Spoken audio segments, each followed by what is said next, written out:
Et si on parlait de cet objet que j'ai volé à un mendiant encapuchonné?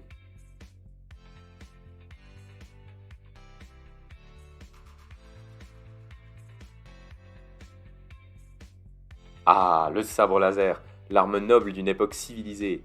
Un objet qui fait rêver à un point tel que Disney propose une attraction axée autour de la construction de son propre sabre laser.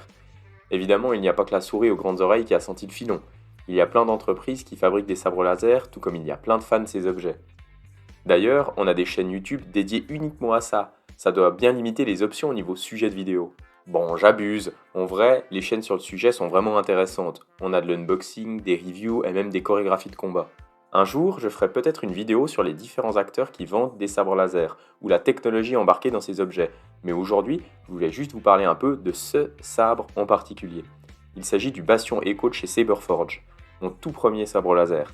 Ce n'est pas un placement de produit, calmez-vous. D'ailleurs, Saberforge a une réputation assez moyenne auprès des passionnés. C'est pas de la mais c'est pas de la folie non plus.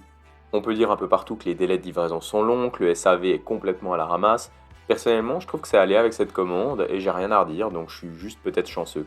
J'ai choisi Saberforge car il propose une gamme assez vaste et on peut s'amuser à personnaliser son sabre de façon assez poussée, sans pour autant que ce soit trop cher. Alors attention, tout est relatif. Ça reste un tube néon qui éclaire pas super bien pour 200$, donc c'est quand même pas donné. Mais il existe d'autres fournisseurs proposant des sabres à moins de 100$, donc ça reste quelque chose qui peut être accessible. En ce qui concerne le Bastion, j'ai choisi ce modèle pour son côté sobre avec ses petites ouvertures qui lui donnent quand même un minimum de personnalité. On a toute une panoplie de couleurs préconfigurées dans le sabre au même titre que les effets sonores.